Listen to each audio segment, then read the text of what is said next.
Somex le dice cómo. Con Somex cuenta maestra 88. El curso más productivo para su dinero. Aproveche. Because you did this, more cursed shall you be than all cattle and all the wild beasts. On your belly shall you crawl, and dirt shall you eat, all the days of your life. I will put enmity between you and the woman, and between your offspring and hers. They shall strike at your head, and you shall strike at their heels. Bunyan breweries are happy to announce their new summer beverage, the Shrimp Snakebite. For it tastes so sinful, you'll shout its praises at the heavens. Made with real crustacean mulch, fresh Maine lager, and traditional rural cider, you'll want to. So it will be, with all the resurrection of the dead. The body that is sown is perishable, it is raised imperishable. It is sown in dishonor, it is raised in glory. It is sown in weakness, it is raised in power. And it is sown a natural body, it is raised a spiritual body. If there is a natural body, there is also a spiritual body. And this is the lesson I would like you to take with you today. All you families out there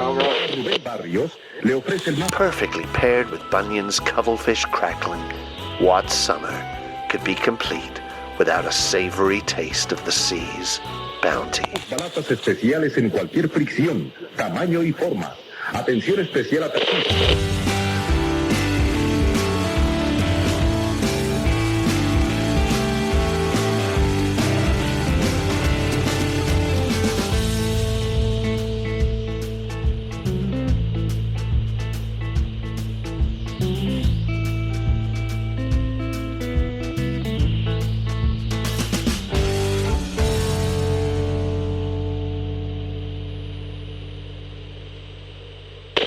Well, what a lovely track.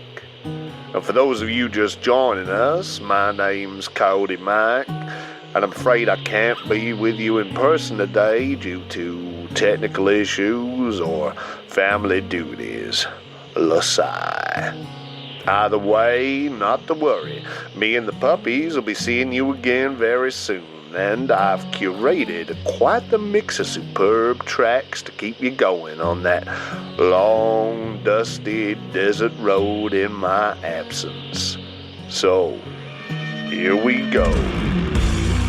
The Apocalypse Players present Highway of Blood, a Call of Cthulhu scenario by Alex Guillotte, Ian Christiansen, and Davae Breon Jaxson.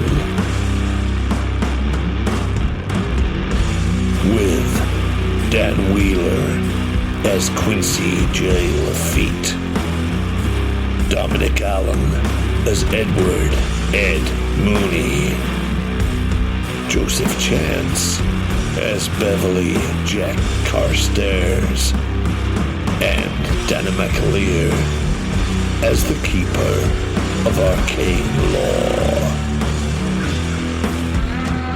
This is based on a true story. Part 11. The Burial of the Dead. La empresa líder en frenos para maquinaria industrial, agrícola y metalúrgica. Well, then I shall cause pain upon you. Palabras para pinchos, conos, discos. We prefer you to run. You run, we can have some fun. From the darkest gifts of those who fly between worlds, and then it just converts into this dark, guttural stream of language that obviously neither Mooney nor Lafitte have ever heard me speak before. And three of us are still standing just about, so if you want another round, I'll take another round. What about you two? Let me tell you, I've seen things in the dark caverns of this world. I've seen things out there in the Mojave Desert that would make your skin crawl off your bones and disappear up your asshole, you piece of shit. I don't know. What would your mother say if she knew what you did to your sister, huh? Huh? I know who she is. I've seen her pale blue eyes. I know she has something special planned for us. No. He must be one of the faces. I knew it. Oh, they've been fucking with you, boy. You see what happens when you mess with the descendant of Jean Lafitte, the privateer. You don't know what darkness you mess with. You don't know what power you're confronted with. You don't get to go around insulting us because we're backwards town folks. We've had enough of that since the mines closed down. We've had your time. You're backwards. Come, well, that's something. yeah. You do recognize you're backwards, at least. I gotta tell you right now, Cecil, whatever happens from this point forward, if the three of us go missing, I don't like to think what might happen to Abattoir, but it's not gonna be pretty. You picked the wrong car, you picked the wrong people. You understand?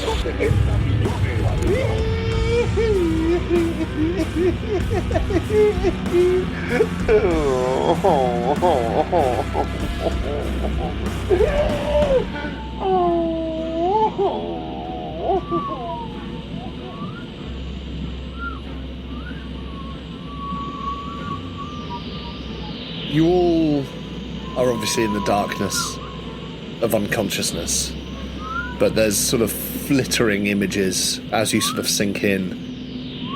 You see this burned truck that you're sort of being carried to. Some of you see a half-burnt, an almost entirely burned body being hoisted out of a window and chucked into the ravine. You see a blubbering, skin-headed figure lying on a stretcher being put in the back, and everything turns dark.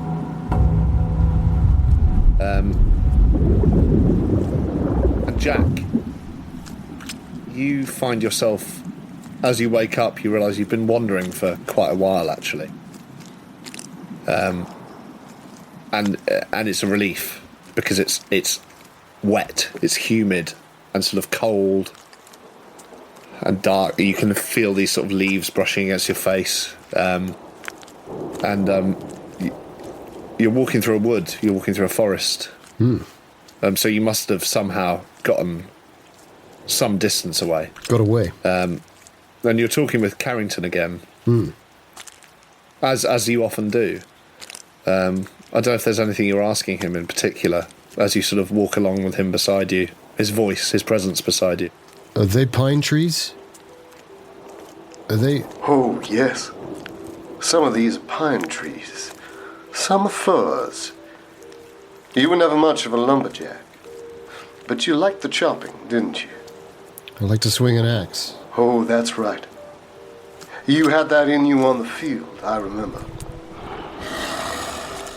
Oh, careful of that. And you realise there's something huge walking alongside you on the other side. Just through the trees, some huge lumbering, dark shape. And you sort of... It feels quite comforting. You only see glimpses of it through the sort of matted, wet leaves. But it's like fur. It's like a huge beast of some kind. And you think you see a glimpse of a couple of tusks, maybe. But it seems to be a reassuring presence sort of lumbering along beside you. And Carrington says, Why, your old friend there. Your old mascot. A relief to see, I'd imagine. Does it have tusks? Well, now, why don't you look for yourself? There's almost a purplish hue to the fur as well. It's weird. Do you think I could ride it? I think you could ride it. I think you could ride it till the end of time. I think you could ride it through this forest. No, I'm kidding. I'm too scared. That's what crushes the dreams, kid. You can't be scared. Why, you can't have your dreams crushed. But speaking of which, you've got a job to do. Just down there, look. And you realise you've sort of walked into a clearing. And you realise that clearing is the very one that Carrington made you kill your first chicken in. Before dinner that time, with Aunt Agatha, he took you down there and put the hatchet in your hand and watched. Come now, son. You can eat it, you can sure as hell kill it. It ain't nothing but a little life. And he stands there on one side, and you feel this huge shape stop on your other side. And you see a tiny figurine on the floor, like a twine and stick figurine, like something voodoo-esque almost. And you bend down a poppet, if you will. And he says, Go on, pick it up. It won't hurt me. Oh, no. I wouldn't have thought it would. All right. Yeah. Well, you know best. Yes. And I do. I bend down. And I think there's a moment where I do think... I think about my aunt. Aunt Agatha. Of course. And Skowhegan, if that's how you say that place's name in Maine. Almost certainly. Skowhegan? Skowhegan?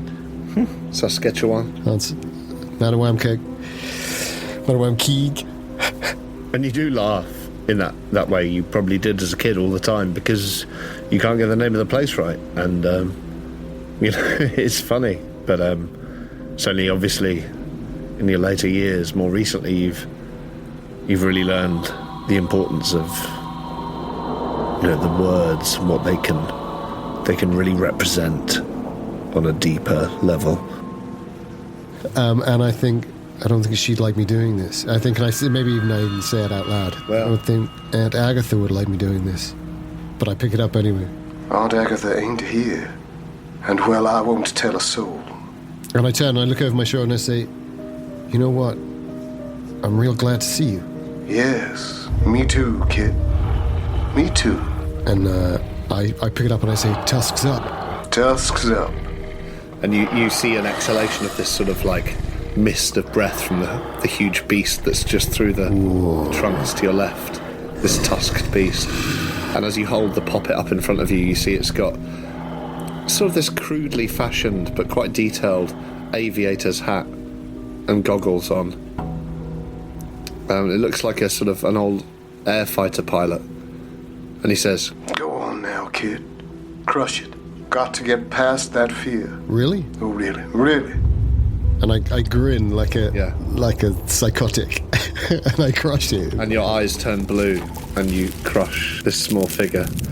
And as the twigs sort of flow through your hands, you feel a hand on your right shoulder from Carrington. And he says, Well now, that's my boy. That's my boy. And you turn, but he's gone. And you see one last breath from the other side, and you turn, and the beast with the tusks is gone. But what isn't gone are the stars. And you look up, and you feel the sky just opening up to you, and you feel your chest opening up to the sky, and you raise your arms, I think, in a moment of jubilation. Yeah, I do. Absolutely. And the darkness swallows you.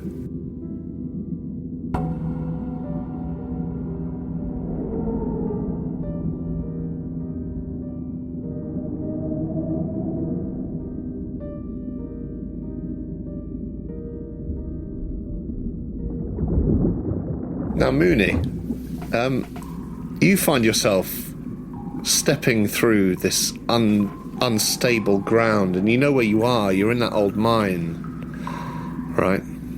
You know the mine. And you're lighting these matches, but they won't hold. They won't hold. It's too damp. You can only get these little flashes of light. And you've squeezed through gaps that were so tight, you're not sure you could make it out again. You've been fully submerged at points. You've gone deeper than you've ever gone before. And you're going downwards, but you want to be going upwards. There's something down there you want, but more than that, you want to get out. But you don't know which way is up or down anymore. The tunnels are so sort of topsy-turvy that you could be heading in any direction. You could be in any ulterior mine shaft at this point, and you feel that brush against your face that affected you so much. And what does it feel like in that moment in the darkness? Yeah. Like, it feels like coarse fur. Like the coarse fur of Yeah. not sort of of a flittering. dog, It's like a gentle touch, of right? something leaner. Yeah. And you feel it again on the other side, and you're just aware that there are these shapes around you, these shapes that are too big to be a moth. You know, you kept saying it was a moth in your head, but how could it be a moth? They're too big, and you're in the dark, and you frantically sort of paw at your matches, and you manage to light one, and it stays lit. And as you let your eyes adjust in this tunnel, and your eyes are like dinner plates, they're that big, your pupils are that huge, and you see these two figures sort of flitting in the corners of the light, like the size of human children almost. And you see the flittering of wings, and you think maybe they are moths, but they're too big to be moths. And then as you sort of hold the match forwards, you see two hollow-eyed children's faces peering out of the darkness in front of you, and you realise they are these sort of huge moths with children's faces on top and these sort of vestigial limbs dangling down, and that's what was brushing you in the darkness. Oh. And you recognise who they are, the children. They're the miller's children. But their eyes are gone, and it's different to yours, where you feel like you're blind, like some cave fish. You know, you imagine your eyes as these huge white dinner plates. Theirs are the opposite. They're sort of shrunken in black voids where eyes should be, and they stare at you, or they may as well. You've no idea if they can see you. Find me in the mines. Don't trust the others. Find me in the mines.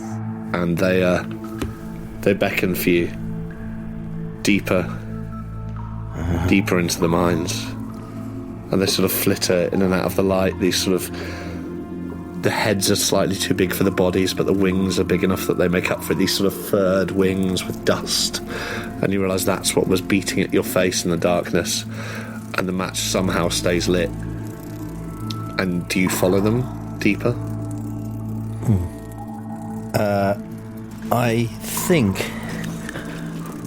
I probably realise that in that way that you sometimes can in a dream, not where you become fully lucid, but you're sort of dimly aware it's a dream because something doesn't make sense. And I think the memory of what actually happened in that mine is so clear that it was in the dark and it was just a fleeting thing, and it wasn't a moth. Yeah. That I'm like, there's some part of me that tells me this isn't the same thing. And I remember what I did. What I did in the actual mine was I turned and I scrabbled, and I kept going on my hands and knees as fast as I could in the opposite direction until eventually I broke into the air. And it took ages, and I scratched all the skin off my hands and my knees. But this time I follow them, and I feel quite weirdly calm about it. And as you do follow them, you see a cavern opening out, and you see some sort of golden glow down there in the darkness, and you feel that that's what you've been looking for this whole time. And you have to descend to reach it. And then you slip back into the darkness yourself. And while that's happening, Quincy, you suddenly realise that you must have fallen asleep on your lunch break, and you're just a kid again. Well, you're just a kid.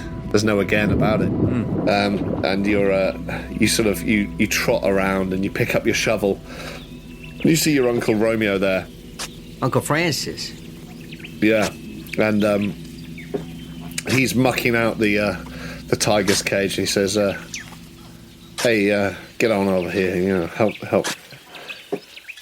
You can smell that mix of manure and raw meat, fresh soil, that petrichor, that primal mix of things that it was so familiar to you as a child.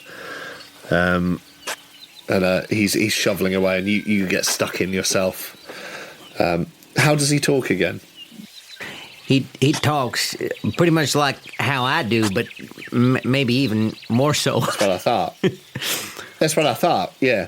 And he says, here, Quincy, get stuck in now. Get stuck in. The tigers are never happy if their cage is filthy. And you're sort of shoveling this dung around. And the tigers, they're all still in there with you. Oh, that's right. If it's good enough for the dung beetles, it's good enough for me, right, Uncle Francis? Hey, that's what I always say. You're learning fast, kid.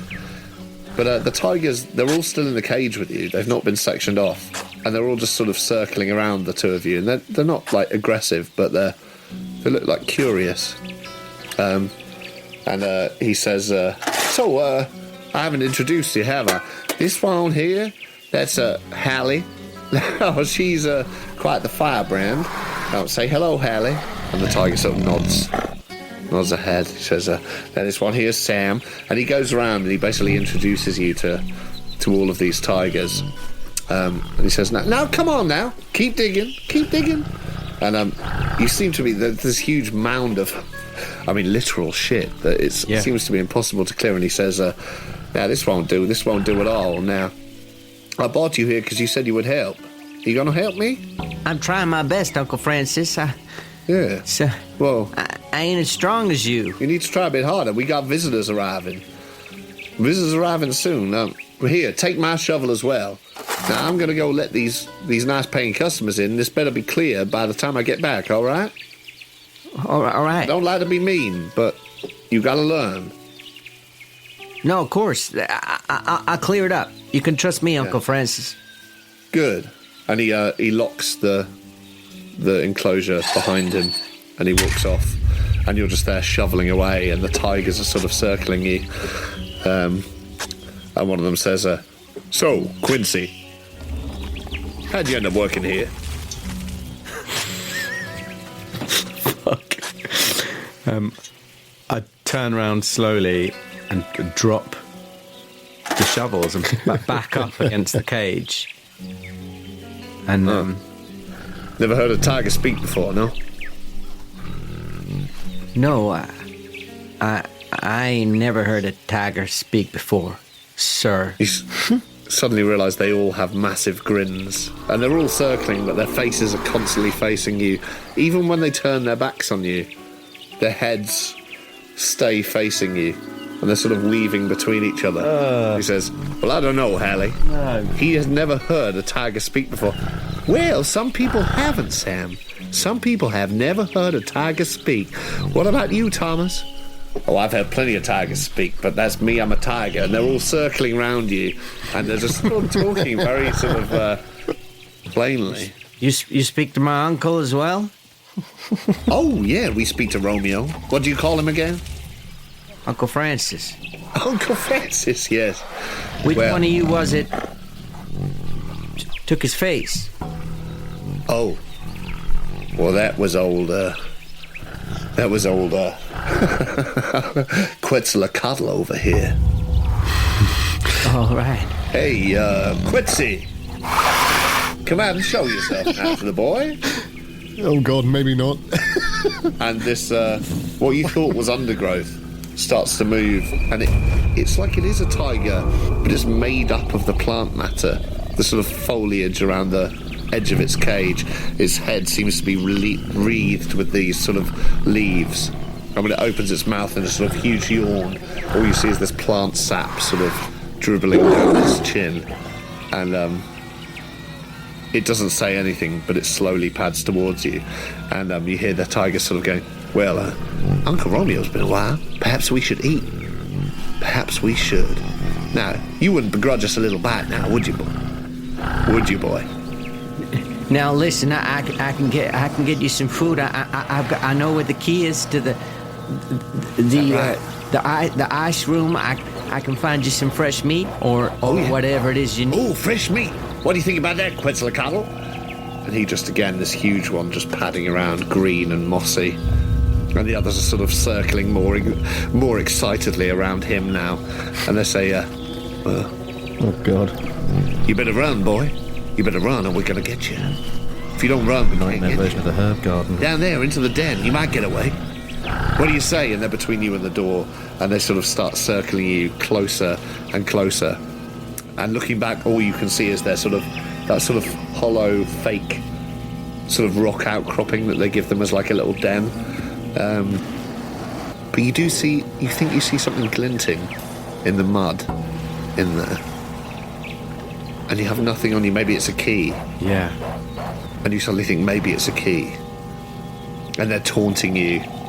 And every way they move, their faces are facing you. And they're smiling, but the smiles aren't pleasant anymore. And you feel like whatever that glint is, maybe that's your key out of here. Okay. Well, I back up slowly, trying to keep it in the corner of my eye. That's right, boy. That's right, boy. I don't want to turn into a run because I feel like then they'll think the chase has begun. You know tigers. Listen, I think we can. I'm sure I can get. I'm just a scrawny little thing. I ain't got no meat on me. If that's what you're thinking, I can get you. I can get you much more if that's what you want. I can find you anything you need. I got the key to the. I can open up the. Open up the Zonk enclosure. He's got the key. I'll open up the Zonk enclosure. There's plenty more meat on that. Plenty more meat. You hear that, boys? Plenty more meat. You hear that, girls? You just need to let me go. I swear. You just gotta let him go. What do you think, Quetzalcoatl? At this point, with your back to the thing, this huge plant-like tiger is in front of the gate.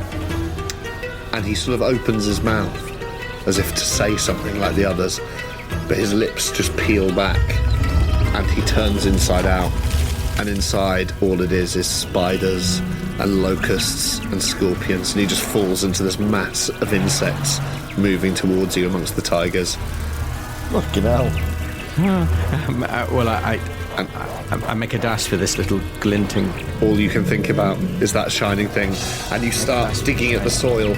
You start digging at the soil, and you can still see this glint, but it disappears every time your hand swipes the earth, and you can feel them now biting on your legs. They're on your legs, and they're tearing at the backs of your legs, your calves, and your hand, and you can feel yourself being eaten from behind. Slowly, you uncover this huge... Is it a coin? Is it some sort of door? And it's this golden, like Aztec sigil with a snake in the middle with feathers. And you reach out just with your last strength and touch it, and everything goes black again.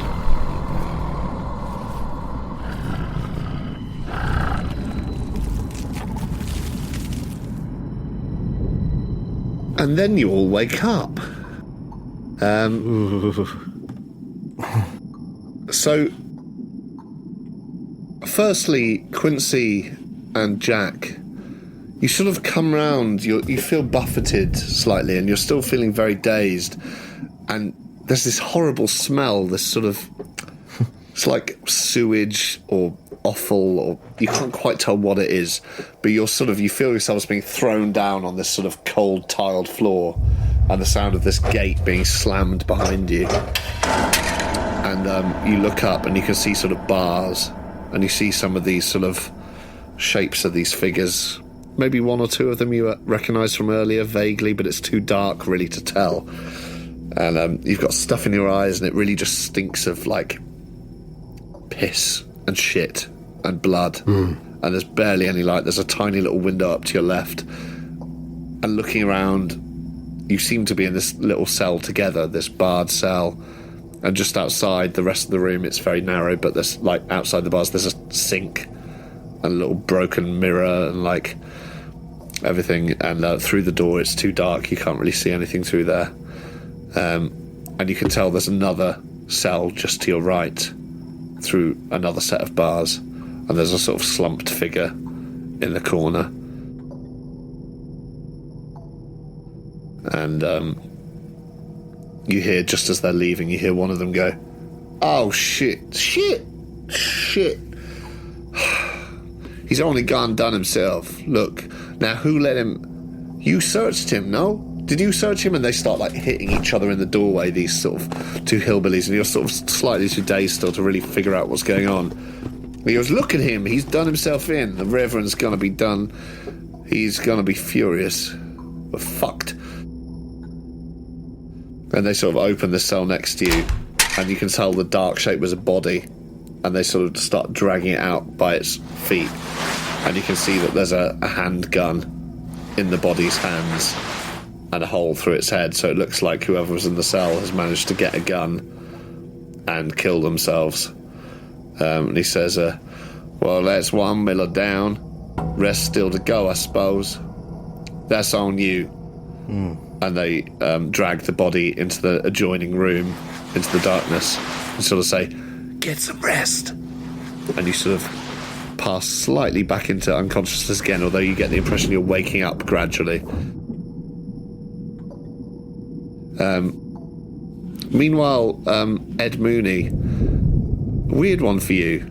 You sort of feel like you're being held in an embrace for some time, and then being lowered onto what feels like quite a comfortable surface, and you don't feel unsafe. But as you sort of open your eyes, you see this figure that you recognise as Seth. And he sort of laid you down on the bed, and you're closer to them than you've ever been before. And his face is incredibly scarred, and it's still sort of orange from the mud and everything. You see that, like, he's also tattooed all over with, like, Latin verses and things like that. He's topless. Do you speak any Latin? Lorem ipsum. No. Well... Placeholder text. No.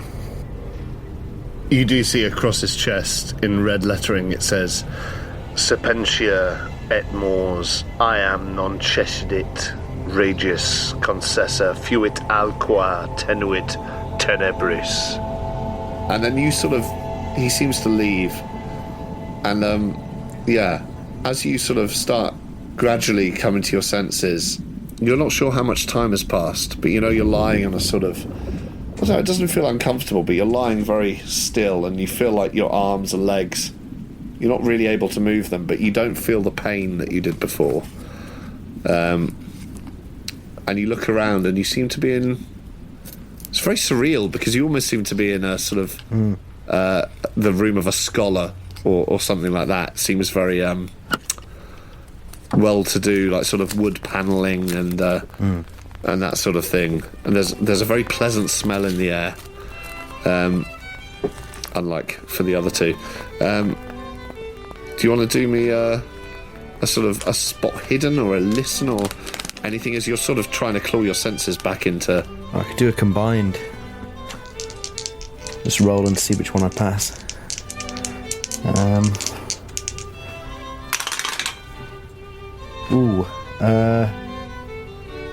going to spend a point of luck to make that a success on my spot hidden. So, I don't know how much you know about sort of art and literature and that sort of stuff. Is that something that's ever interested you in general? Don't think so. You're not hugely into it, right? No. But what you do notice is there's certainly, like, modern art, especially across the walls. There's a huge bookshelf, which, even knowing nothing about books, you would assume must cost a fucking fortune, just in terms of the quality and quantity of these books. And you also notice there are certain rocks and minerals, sort of, I guess, specimens along the mantelpiece above the fire that look very interesting. Oh, well, that I do know about. They seem like one of them it's hard to tell from a few feet away, but it looks like it might be an intact meteorite. There's others that are clearly like gold and things like that. Yeah. And you hear a voice from the other room as you're sort of registering this saying, well now, are you waking up in there? I think so. Who's that there? Right. The doctor, of course. Who else would it be? I thought as much. I fixed you up good and proper. Glad you're awake finally. Dreadful business out in that canyon road. Why don't you come in so I can see your face? Okay. Give me 1 minute. And then he does walk through. And he looks very much like the first time you saw him in the saloon when he walked through your gunfight. And Son's hat, obviously, because he's indoors, says, now, would you like I shouldn't offer, but would you like a glass of the good stuff? Or just some water? I'll tell you what I'd really like. I'd like a mint tea, but I suppose that might not be on the cards. Let me have a look. I'll have a look. Oh, now, wait a second. What's the good stuff? Oh, well, what's your good stuff? I tend to think of it as scotch, bourbon. We got some nice wines. Yeah, I'm a Kentucky bourbon man myself. Red, white, you a wine man? Well, Kentucky bourbon usually does the job. There you go. A mint julep, I think I got some sour just for you. 2 moments. And he walks off into the kitchen area. And you're just you're still lying there. Again, you don't seem to feel... if it's dark outside or... No, not from where you are. You can't see a window from where you are. Okay. Well, I'm gonna have a look around. Am I tied to the bed? So if if you're looking down to see, you do have these sort of cuffs on your wrists and your ankles, and they look lined with like felt or something. They're not uncomfortable, but that's what's hampering your movement. You're on a sort of bed, but it's weird because you also seem to be in the middle of a sort of quite a posh dining room, or it makes me some sort of living room. More suspicious. The fur lining makes me more nervous. Get out. Get out. Well, I mean... Because restraints that are just for restraints, they tend to be practical. I mean, bed sores are a real thing. You don't know how long you've been here. I guess. Is there a bright light, and does the top of your head feel slightly strange? Have you got a hole in the middle of your torso? Oh, nice. How big is your hand? Yeah. Or both hands, or either. Or your teeth in the right place. Oh, that's horrible. The teeth is fucking horrible. Yeah. I'm going to check all of that. And it's none of those. Yeah, so... Yeah, this is horrible. Nice. So he says he comes back in, and he's got a glass of bourbon, puts it next to it, and he says, no, I loosened this strap. I think you're healed up well enough. You should be able to reach out for it, but just be careful, you know? Oh, thank you very much. And he sort of undoes a little chain on the side and gives you enough space to sort of lean up on one elbow and take the tumbler. Well, I got a lot of questions for you, Doc. I'm sure you do. Educated man such as yourself. I don't suppose you're going to answer them all directly, but... Well, I'll answer any I can. All right. So what's the deal here with this here town? Seems to me you got an awful lot of, loonies living here. Well, yeah. I suppose you could say that. I don't count you as one of them. Yet. No, as well you shouldn't, and I don't count you as one of them either. Your friends, however, that's another matter. Well, they've had a long old day. You know, it's not easy. They work for the federal government. Well, that'll explain it. My experience with government, big government. Deep state, are they? Yes, they're all drinking children's blood to keep themselves young forever. But that's by the by. They'll fit in around here.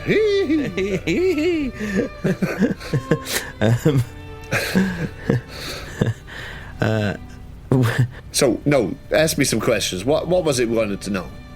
And then I'll ask you some. What was all that business with the Blood Road and us getting chased out of town only to be brought back?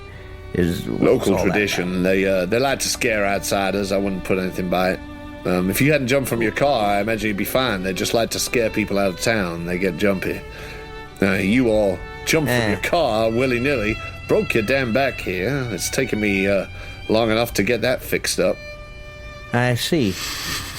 Only, I just feel like there's... So what next? What's the next part of their little tournament? Oh, that's it now. Nothing else. Well done. So I mean, the where Reverend am would like to see you, of course. But you're here until you're fixed up. Well, to what end does the Reverend want to see us? What's his business in all this? Oh, he's just interested in hearing outside stories. Do you read much? I've read a few books now and then, yes. Some Charles Dickens, I suppose, and some Stephen King. I read a lot of Stephen King. He's going to be big. He's got a new book called Carrie. It's about a lady who has some... Has he? Oh, yeah. It's a new book, recently come out, I think, but it's a really good one. I see. I'll keep an eye out for it. You read any of these? I got quite a collection here. I can't say I've got through them all. Well, tell me what your favorite is. Well, I've always been a fan of Milton, personally. Of who? Milton. Who'd you say? Oh, Milton. He was the blind fellow, wasn't he? I think by the end he was. Too much devotion to God, some say. Yeah, well, all sorts of things send you blind. Yeah. Of course, my going blind days are done. Is that right? Well, unless these wrists get stronger. Now, tell me, your friend, what was his name? Jacob Blackwood. He's been living with us a while now. I happen to have this. And he walks over to the kitchen counter and he brings back your journal. Ah, yes, that was Blackwood's book. That's right. Haven't been able to make hide nor tail of it. Is that right? Well, yeah. It matches some of the scribblings he's made since he's been here, and he gets out another tome in a similar sort of notebook. Is that right? Only one of your friends, I can't remember what effeminate name he possessed, but... Beverley? No, that's one of my friends. Oh, that's quite right. I can't remember what name he possessed, but he seemed to imply that Jacob Blackwood doesn't exist, and that the Jacob Blackwood that's been living with you is merely some sort of illusion that you've concocted. Does that ring any bells for you? Not for me. I'm hoping it doesn't for you either, as a man of science. I'm a man of science, but I've seen some weird shit. Well, I can tell that. And I've seen my fair share, too. But you know this Jacob Blackwood. He's an old friend of yours. You know he exists. I do. So, I don't understand quite what you're asking me. No offense. What I'm asking you is why that man would say such a thing. Not sure. Trying to freak you out, maybe? Well... Nah. Maybe, but it didn't seem like that was his intention. It was more of now, who was this man you were talking about? Who's this man? I can't remember. Cecil or some such. Oh, Cecil. Poor Cecil. Yes, he passed. Oh, that's a shame. I wonder why. One of your fellas did for him. Well, what happened? Why? How did he die? Burned him on the face or something like that? Well, how on earth would we have burned him on the face?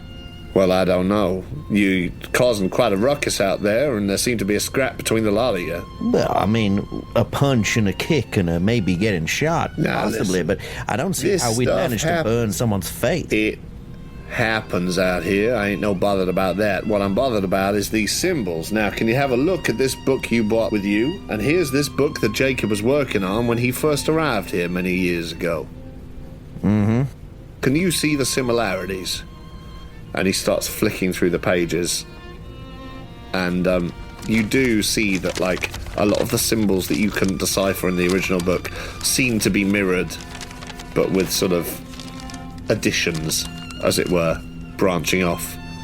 And he's just saying, do you find them familiar? Do you? Well, they certainly look like they have a translation going on here. They have some sort of correlation from book to book. Looks as if he's developed his ideas somewhat.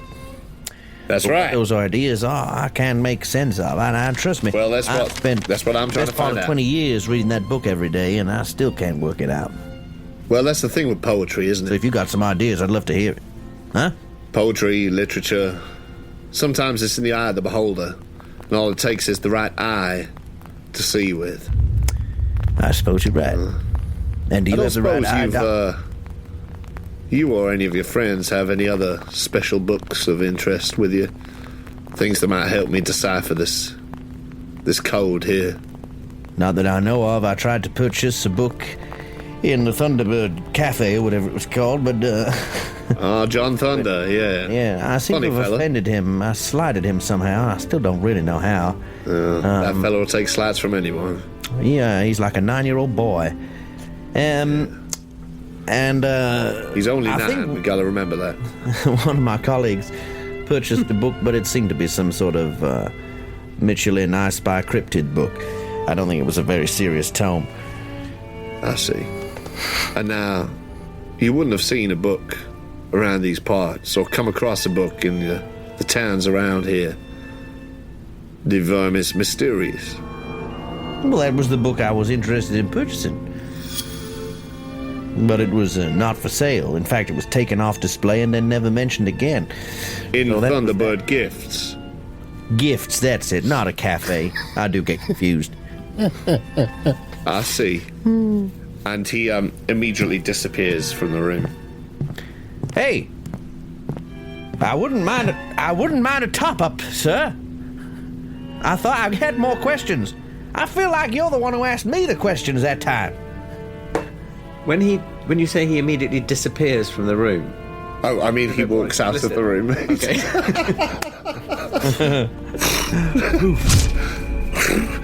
Thanks for the clarification. And you hear the front door click, and you hear some whispered words, and then you hear some quite calm feet come back to you, and when he reappears, he just seems to be smiling very broadly, and he says, well, now, Mr. Mooney, I feel like you may have helped us more than you knew. It seems something was here, just under our noses, which we've been looking for a long time. Now, how's about I read you one of my... Who's we? Oh, me and the Reverend. Me and the Dust Billies. Me and the townsfolk. Yeah, okay, so I don't feel like you really answered my question fully when I asked you what was going on. Oh, please, my mistake. So you just said you associated yourself with the Reverend and all the hillbillies. That's right. About. Oh, yeah. Okay, yes. So my question is, what are you all playing at? What's going on? Well, they're playing at something different to us, but I patch them up when it goes wrong. You know, they're just simple townsfolk. They don't know right from wrong. We try and keep them in line, but they're little games we can't stop them from, you know? You must have similar where you're from. Oh, shit. I've been to some whack job towns in my time. I've seen hillbillies. They ain't like this. They don't have metal spikes through their heads. They don't chase people out of town with U-Haws and shooting beanbags at people and then dragging them back and hanging garage man off the water tower. And he starts getting his coat on while you're talking and his hat, and he seems very distracted, and he says, well, I'm so sorry to leave. I suddenly lose my shit, and I go, everyone in this town's fucking rude. That's my biggest problem. I don't care if you're killing each other. I don't care if you're killing out-of-towners. I don't care if you're killing and skinning children, which is, I think, what's going on. I have a real problem with is everyone's fucking rude, and everyone talks to me like I'm the rude one. I go into a bookshop, ask for a book, and people treat me like I'm some sort of fucking pariah. Well, I'm sick of it. I've seen enough shit. I'm ready to die. And if I get my way, if I get off of this bed, I'm gonna kill every single motherfucking last one of you. I'm gonna start with you. I'm gonna take your testicles out and I put them in your eye sockets, and then I'm gonna burn every single one of you backwards mutant freaks. You understand me? And yeah, and you think you're gonna fuck me? Well, I'm gonna fuck you right back, let me tell you. So go on, put your coat on, leave the house. Let's see if you got any books or children or friends to come back to when you get back. Because I tell you what, I got a bourbon in me, and now I'm feeling the fire in my veins. I'm ready to go, son. I'm feeling great. Thanks for patching me up, Doc. Now fuck off. Wow. And I've got to applaud that amazing speech. And in fact, he does. He gives you a tiny little polite thing. And You see what I mean? That's just rude. That's just rude. And I spit and try and spit right in his eye. Well, give me a roll for that. Give me a roll for that. What would that even be? Would that be Dex? Or suppose it would. Or throw. Spit. Constitution. Spit. Sling saliva. See, I can give you a Dex roll. Yeah. It's a success. It is a regular success. Great. Well, he doesn't dodge, and actually you hit him just as he's necking his bourbon in quite a sort of calm fashion. It hits him, and he wipes it, and you see a flicker of, like, rage. And then he sort of breathes, and he says, there it is. That's all right. You may dress up in trousers and call yourself a doctor, but you're as savage and backwards as all those mutants with pieces of metal stuck in their heads, and nothing ain't ever going to change that. Okay, Mr. Mooney. I'm going to put you back to sleep again just for a bit. I think you need more rest. And he tops up the tumbler with whiskey, and you see him get a little vial out of his pocket and pour some of this dark fluid in as well. And as he does it, he says, and I'll give you one of my favourites. I don't even need the book for that. A heap of broken images where the sun beats and the dead tree gives no shelter, the cricket no relief, and the dry stone no sign of water, only there is shadow under this red rock. Come in under the shadow of this red rock. And he goes to put the glass up to your mouth, and he says, and I will show you something different from either your shadow at morning striding behind you or your shadow at evening rising to meet you. I will show you fear in a handful of dust. And he smashes the glass over your head. And you sink back into sleep. And then we'll cut back to Jack and Quincy. So you wake in this fetid cell with just the smells of blood and shit and piss around you, and your eyes have now, even though you've been unconscious most of this time, they've adjusted enough to just the lack of light that you can see through the door a while, and you can see these sort of shapes on the other side, but you are in this sort of rusted cell, and it seems to just be the two of you. Quincy, you okay? I think so. I believe I've been asleep. I had this strangest dream. They knocked us clear out. Yeah, dreams, yeah. Is there anyone in here? Can you see someone? I still can't see shit. Dreams, what did you dream about? I dreamt about my uncle. I try and help him up. He was zookeeper in San Diego Zoo for a while. I spent summer helping him muck out the tiger cage. San Diego, huh? Yeah, I did some work outside of San Diego once. Hell of a place. Anyway, I rub my face to try and feel like I'm normally clean shaven. I wonder, like, have I got any stubble that indicates how long we've been here? You do. There's certainly a roughness, a length that you're not used to. I guess that would be a roll to maybe try and gauge how long that would equal. I don't know. I'm no expert in. I don't shave enough to really know how much growth equals. No, well, I guess it would vary person to person. What, but an intelligence roll? Yeah, intelligence roll to give you an idea, at least. Yeah, I mean, I think, like me, Dan, I think I'd be able to tell the difference between an hour. Like an hour, man. The next day, or next day, or like 3 days. You know, for example. Yeah, that's a regular success on my intelligence roll. 2 hours. Your initial instinct, feeling how rested you are. Well, you're still in a horrible situation, but your injuries. It's not like you're waking up with fresh bruising. Yeah, it still hurts. And the length of the bit, your initial instinct would be maybe 4 or 5 days you might have been. Whoa. Out. Yeah. There's a bit of length. Well, I was gonna. If there's no one watching us, so while he's been sort of doing good police work, good detective work, I think I'm being a little bit cruder. Yeah. And so long as I'm not observed, I'm gonna shove my hand down my Y-fronts. Oh, right, okay, yeah. See if, I'd forgotten what you were looking how long your to see how long it all is. How great is. It's as long as it ever was. See if the knife's still there. Long as it ever was. Touches his scrotum and goes, 7 days. Long as it ever was. Long as it ever was. Days when the rain... well, it is still... These aren't my pubes. And you ask yourself... How did you find yourself in this backwards hillbilly town? And you ask yourself, why did I meet this terrifying Cecil Where does that motherfucker. highway of blood go to? And you ask yourself, This is not my beautiful not my highway. beautiful highway of blood. And I do. It is still there. Your knife is still there. Okay, so I'll fish that out, but in the process, Emphasis on the fish after a few days. do I realise that also I've shat myself and pissed and pissed myself out? Yeah, you're both soiled. Yeah. You've not So been that's what it changed. is. There is a bucket in the corner which looks like it hasn't been slopped out. Oh. But that was maybe from before you even.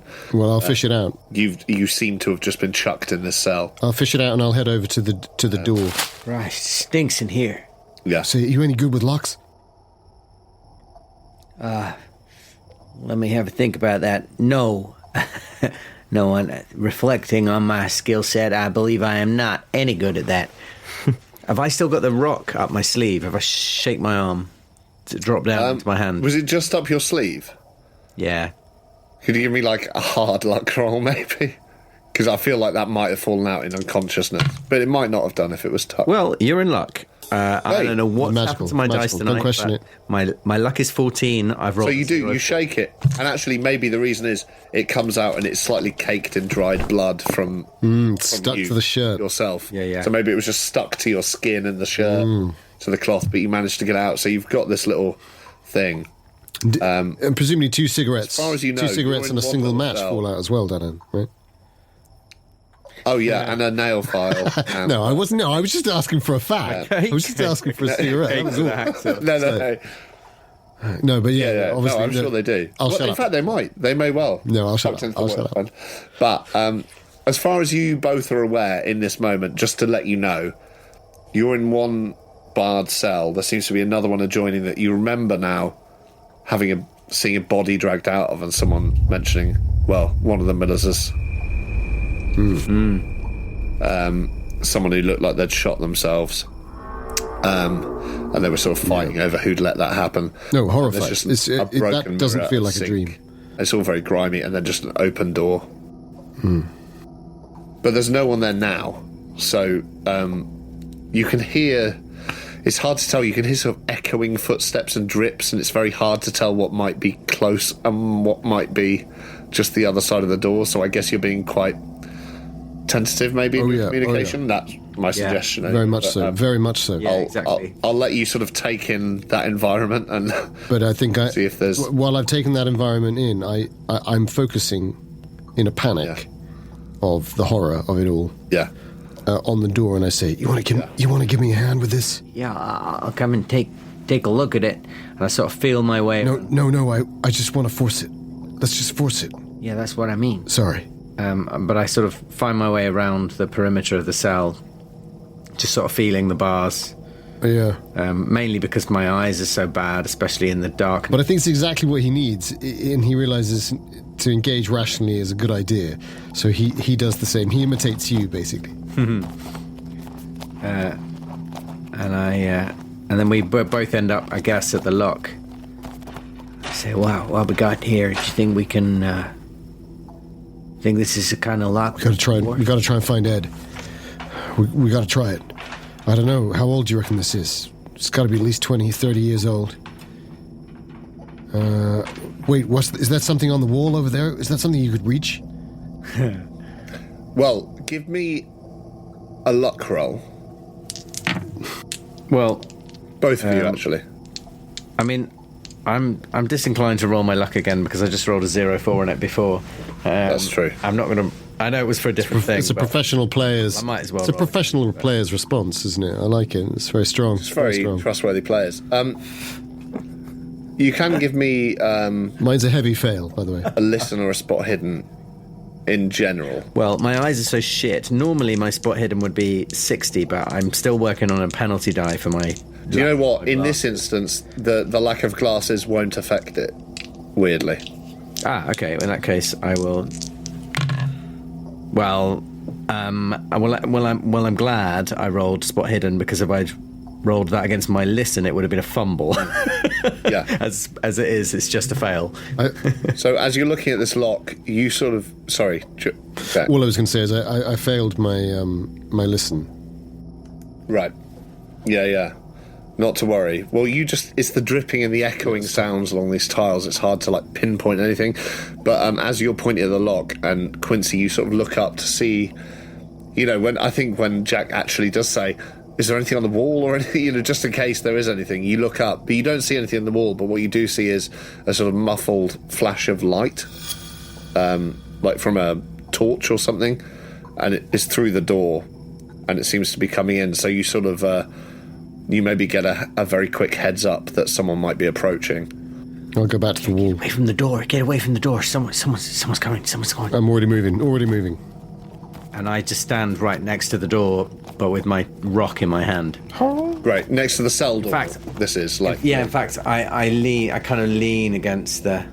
Casual. Door like that. Yeah, casual like. Yeah. Well, you see this...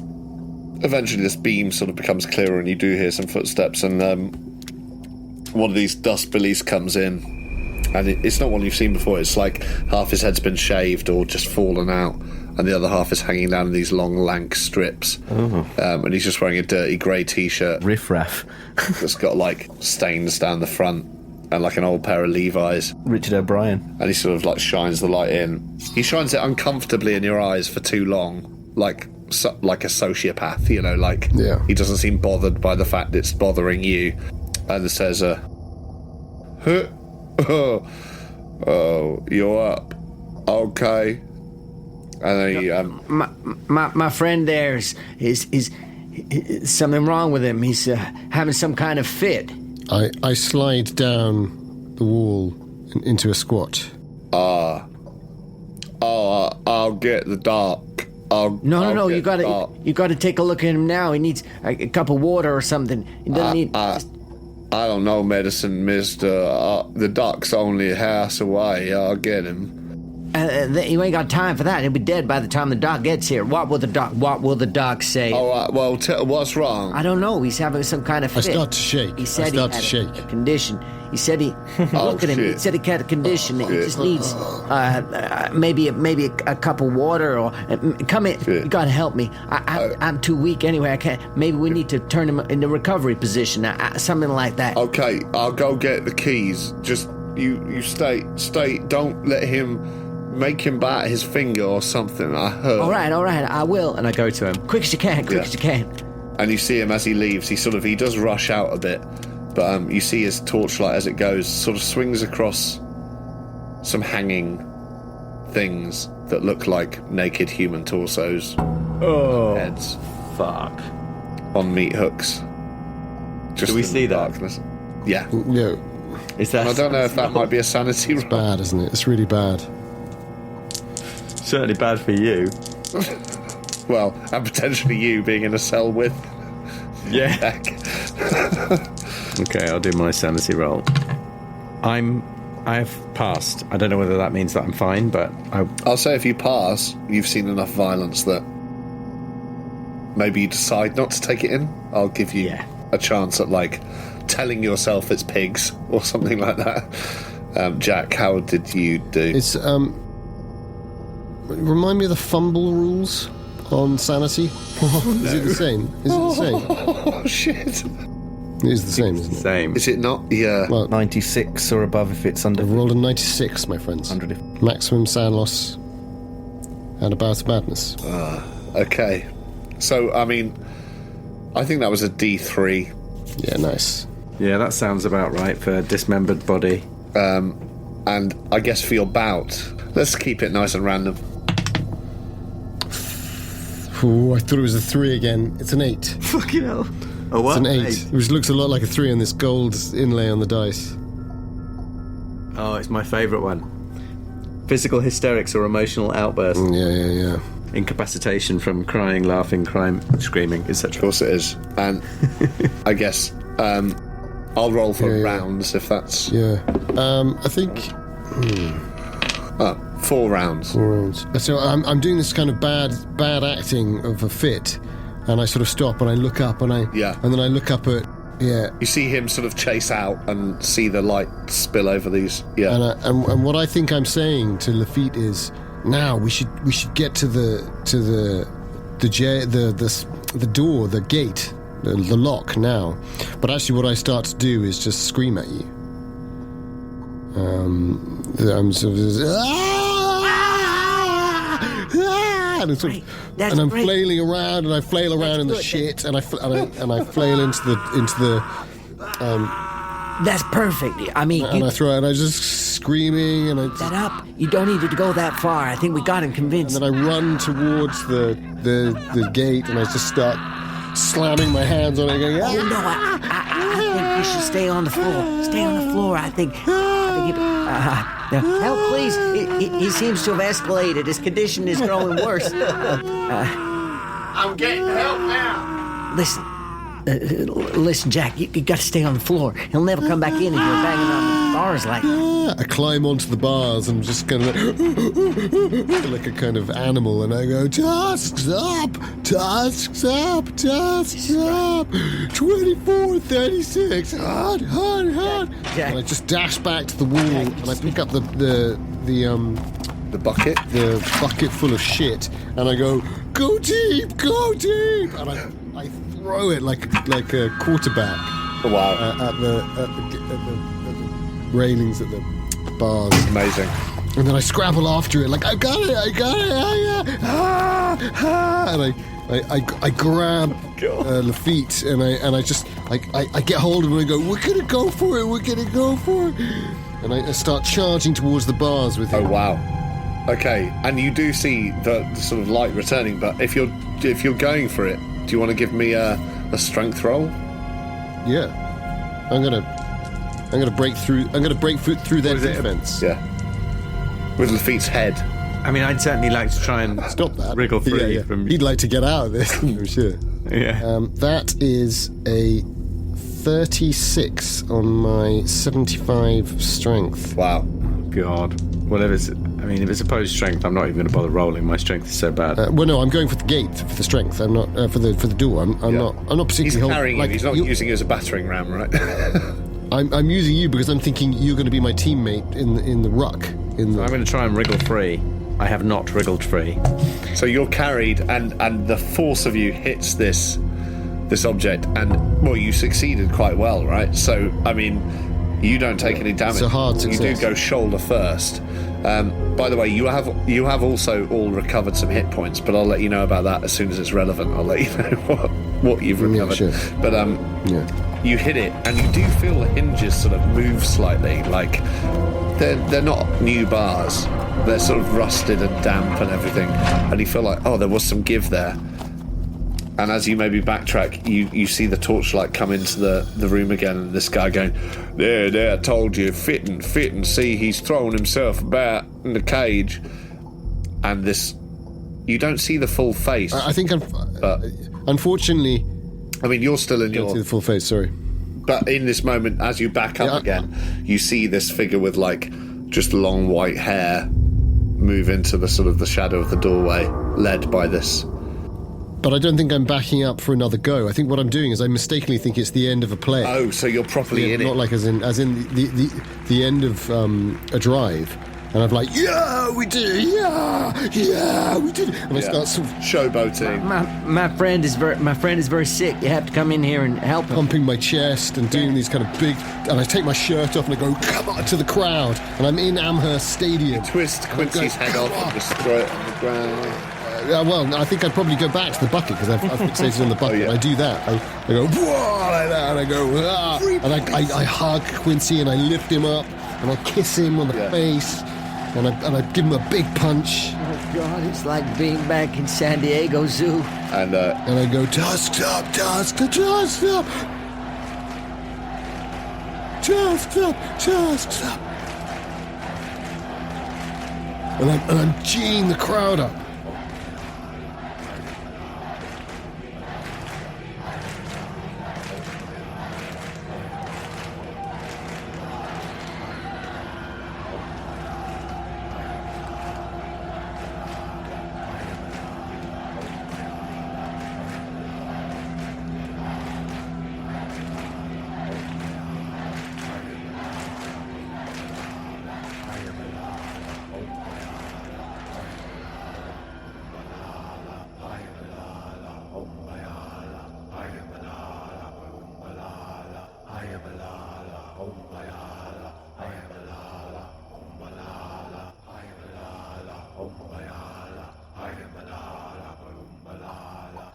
Malala, Om Maya.